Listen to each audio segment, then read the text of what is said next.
Halo Bang, wah lagi ngapain nih? Wih, halo Bambang. Gimana kabarnya? Kemarin katanya habis interview ya. Gimana hasilnya? Wah gimana ya Bang? Ya gitulah. Bang, mau nggak ke rumahku? Ya, kita ngobrol-ngobrol sedikit nih. Gimana? Mau nggak? Gimana Bang? Sekarang dari sini langsung ke rumahmu begitu ya? Bukan tahun depan. Ya sekarang lah. Yuk, ayo Bambang, kesini masuk lah. Oke Bang, saya masuk. Bambang, ayo Bang kesini Bang, masuk, duduk. Bambang, ketika Pablo Picasso menginjak usia lanjut, dia itu sedang duduk-duduk di sebuah kafe di Spanyol sambil mencoret-coret selembar tisu bekas. Dia adalah orang yang cuek mengenai segala hal, menggambar apapun yang membuatnya terkesima pada saat itu. Agak mirip dengan remaja laki-laki yang doyan iseng menggambar sesuatu di kamar mandi. Ya tentu saja kalau Picasso jenis gambarnya atau gayanya model kubisme atau impresionisme yang memukau, yang di atas tisu itu gambarnya dicampur dengan noda kopi yang samar-samar. Kita kembali ke pembicaraan awal tentang Pablo Picasso yang sedang duduk sendiri sambil mencoret-coret tisunya. Tiba-tiba seorang wanita yang duduk di dekatnya memandanginya dengan kagum. Tak lama kemudian Picasso menghabiskan kopinya dan meremas-remas tisu tersebut, kemudian tidak membuangnya saat akan meninggalkan tempat itu. Wanita tadi menghentikannya. Tunggu, katanya. Boleh kan saya meminta tisu yang barusan kamu gambari? Saya akan membayarnya. Oh tentu, jawab Picasso. Harganya $20.000. Wanita itu kaget, kepalanya tersentak, seakan-akan terkena lemparan batu bata. Dia menjawab, apa? Kamu hanya perlu sekitar 2 menit untuk menggambar tisu itu. Picasso menjawab, tidak nyonya, saya perlu lebih dari 60 tahun untuk menggambar ini. Kemudian Picasso memasukkan tisu tersebut dalam kantongnya dan pergi meninggalkan kafe. Hal tersebut menggambarkan bahwa perbaikan dalam segala bidang dilatar belakangi oleh ribuan kesalahan kecil, dan besarnya kesuksesanmu berdasar pada berapa kali kamu gagal melakukan sesuatu. Jika seseorang lebih baik daripada kamu mengenai suatu hal, sepertinya itu karena dia telah mengalami kegagalan lebih banyak daripada dirimu. Jika seseorang lebih buruk darimu, sepertinya itu karena dia belum mengalami semua pengalaman belajar yang menyakitkan seperti yang kamu rasakan.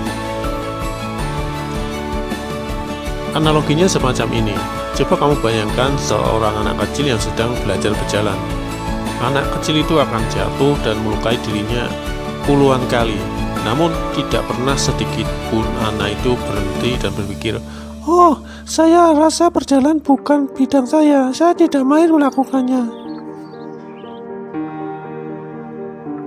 Menghindari kegagalan adalah sesuatu yang kita pelajari nantinya dalam kehidupan kita.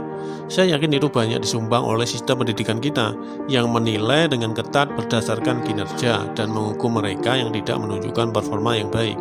Sumbangan lain datang dari orang tua yang gemar memaksa dan doyan mengkritik, yang tidak membiarkan anak-anak mereka mengalami kegagalan yang cukup banyak, dan malah menghukum mereka karena mencoba apapun yang baru atau tidak seharusnya.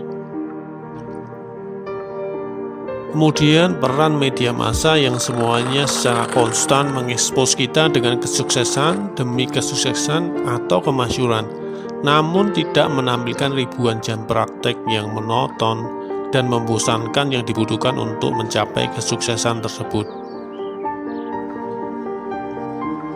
Pada titik tertentu, sebagian besar dari kita berhasil meraih suatu posisi yang mengkondisikan kita untuk takut gagal, untuk menghindari kegagalan secara naluriah, dan hanya terpaku pada apa yang ada di depan kita atau hanya pada bidang yang sudah kita kuasai. Ini membatasi dan menghambat kita. Hanya kita benar-benar sukses kalau kita ada suatu bidang yang memungkinkan kita untuk rela gagal. Jika kita tidak bersedia untuk gagal, kita pun tidak bersedia untuk sukses. Ketakutan untuk gagal kebanyakan datang dari salah pilih nilai-nilai yang buruk. Sebagai contohnya, jika saya mengukur diri saya dengan standar membuat siapapun yang saya temui menyukai saya akan menjadi cemas. Karena kegagalan 100% ditentukan oleh tindakan orang lain, bukan tindakanku sendiri. Saya tidak memiliki kendali karena penghargaan diri saya ada pada belas kasih penilaian orang lain.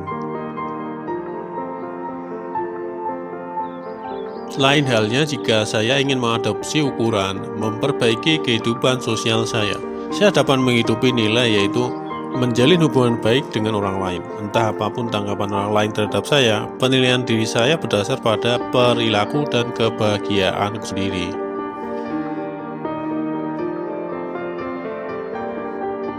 Nilai-nilai yang buruk melibatkan tujuan eksternal yang nyata-nyata di luar kendali kita. Usaha untuk mengejar target ini menimbulkan kegelisahan yang amat besar. Sekalipun kita berhasil mencapainya, kita akan tetap merasa kosong dan tidak bergairah. Karena begitu nilai tersebut diraih, tidak ada lagi masalah yang harus diselesaikan.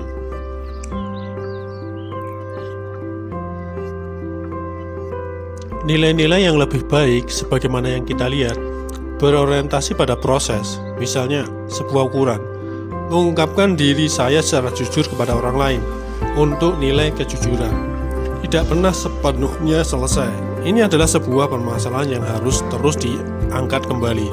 Setiap pembicaraan yang baru, setiap hubungan yang baru membawa tantangan dan kesempatan yang baru untuk mengekspresikan diri secara jujur. Nilai hidup ini merupakan proses yang terus berlangsung seumur hidup, tidak akan pernah selesai.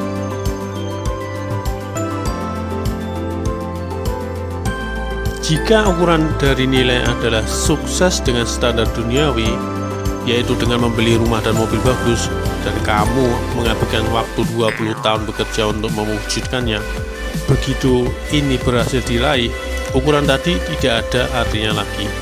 Maka sampaikan hello kepada krisis kamu sendiri, karena masalah yang mendorong kamu hampir sepanjang kehidupan dewasamu baru saja diangkat dari pundakmu. Dalam hal ini, tujuan sebagaimana didefinisikan secara konvensional, yaitu lulus kuliah, membeli rumah di tepi danau atau perumahan, menurunkan berat 10 kg misalnya, sangat terbatas dalam hal jumlah kebahagiaan yang dapat diraih dalam hidup kita. Sasaran tersebut mungkin membantu ketika kita sedang mengejar keuntungan jangka pendek. Singkatnya, namun jika menjadi panduan lintasan keseluruhan hidup kita, tujuan-tujuan itu menjadi payah. Pablo Picasso tetap produktif sepanjang hidupnya. Dia hidup hingga usia 90-an dan terus menghasilkan karya seni sampai tahun-tahun terakhirnya.